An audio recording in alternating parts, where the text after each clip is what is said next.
This is Indiana Jones, one of the most recognisable pop culture icons to ever exist. All you needed was a hat, whip, and Harrison Ford to propel this character into the spotlight, creating one of the most beloved franchises of all time. However, over the years, filmmaking has changed, in some ways for the worse, leading to what I believe a decline in quality. Today we will look at what has changed over time and how that has affected Dial of Destiny, for better or for worse.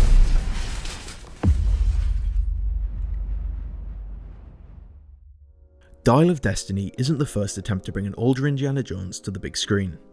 Releasing in 2008, Kingdom of the Crystal Skull released with divisive opinions, and although I've warmed up to it over the years, it still pales in comparison to the original trilogy. Though Spielberg was still directing, George Lucas was itching for another hit of aliens, and insisted on centering the movie around them. At this point in time, Harrison Ford was 65, and could just about get away with being a capable, yet believable, Indiana Jones. A full shot. And I don't think he'd be able to figure out which one was which, because he looks just like he did in all the other movies. Isn't that great? This was pushing it, and fast forward 14 years later, Dial of Destiny was filming with a then 79-year-old Harrison Ford. Suspension of disbelief can only take you as far as Aliens, and not seeing an old man pull off some of these stunts. In other words, Harrison Ford is too old for the script. He looks great for his age, no doubt, but when you see a deep-faked Harrison Ford leaping from cars or riding a horse in front of a subway train, it's hard to believe it was the same man waddling along after his retirement party. An older Indiana Jones in action is great, and seeing what the mileage and age has done to him is an interesting concept. However, there is only so much believability you can squeeze out of a 79-year-old, and with the direction of the script, it's hard to connect deeply once again to the character.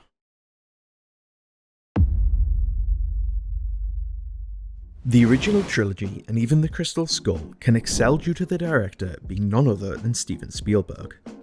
He is known for creating some of the most fluid and seamless camera movements within filmmaking, and to a lot of people, it ends up completely unnoticed.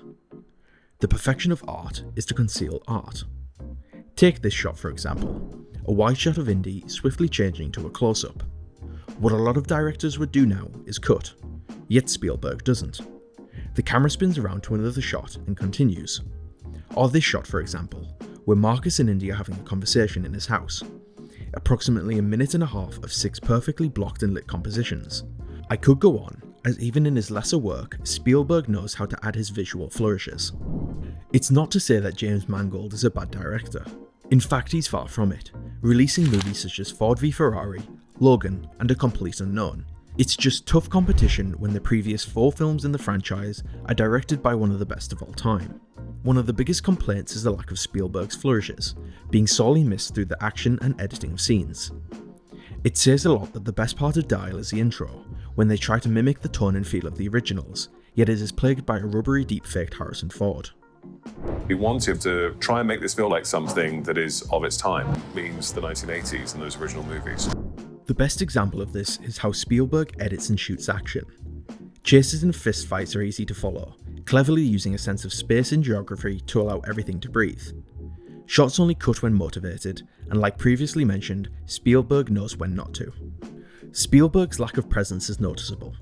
Cuts can feel choppy, action disorientating, and characters' locations to one another confusing. Within this approximately 3-second clip, there are 4 cuts from the gun aiming to firing. Compare this to Raiders, with the gun once again being pulled, aiming, and firing. See the difference? Raiders has an average shot length of 4.6 seconds, and you can feel this in a great way. Shots are allowed to breathe even when conveying a fast-paced scene. In a sense, the film flows more naturally, allowing us to be fully engrossed in the action. Dial of Destiny ends up looking flat. Perhaps a result of when it was filmed, missing out on the practical nature the originals are known for. This seems to be a trend with a lot of modern films. Everything looks too sanitized and nothing looks tangible, giving an almost manufactured look to scenes whether they are shot on location or in a studio. The visual effect artists are doing an amazing job, but it loses tangibility with how it was shot. Comparing them once again can easily demonstrate this.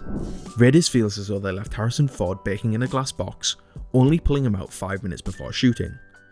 Dial on the other hand loses this, feeling as though Harrison Ford walked out of an air-conditioned tent right onto set.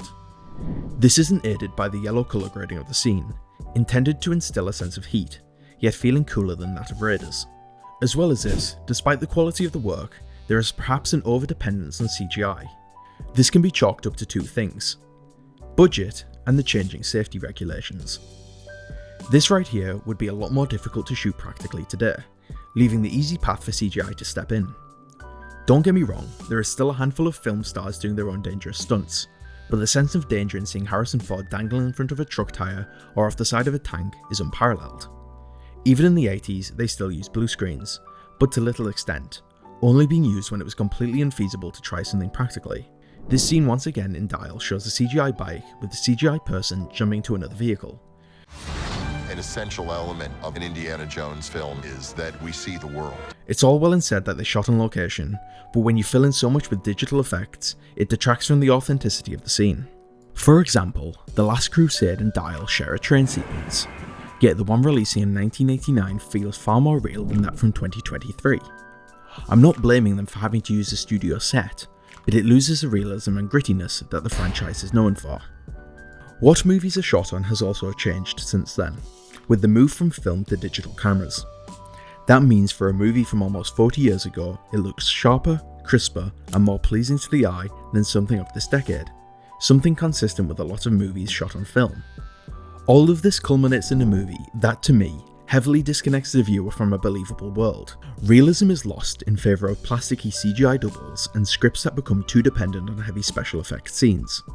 Pairing this with weaker directing, flat lighting, and less practical effects, it ends up in making a much visually weaker Indiana Jones movie.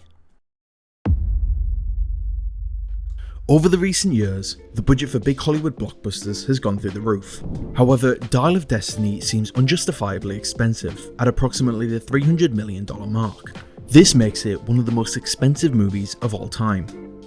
Don't get me wrong, there is a lot of hard work and effort that goes into all of these movies, but even adjusted for inflation, the original trilogy cost in total around $185 million. I think this is reflective of the current state of big Hollywood blockbusters. Quality shouldn't be defined by how much a movie makes or how much a movie costs. However, there is a certain skepticism surrounding a budget like this for an Indiana Jones movie. If anything, it doesn't show in the final product, which is a shame as it is heavily noted that on-set locations were used during filming, but it seriously doesn't look that way, and you can tell. A runtime of 2 hours and 30 minutes doesn't help either. Not only is that a lot more work, but you can feel every extra minute compared to the on average 2 hours of the original trilogy. I feel as though this is also in line with a lot of modern movies, with runtimes that far exceed 2 hours and are seemingly afraid to go near it. Overall, Dial of Destiny to me is the weakest Indy movie. It's not the most egregious thing I have ever seen, but judging purely from a perspective of how filmmaking has changed, it's clear to see where its shortcomings are. It is a shame that this will be the last appearance of Harrison Ford as Indiana Jones, but to me it doesn't detract from the original trilogy, and Dial is here for those who like it, which is great. This has been Film Fanatic, thanks for watching.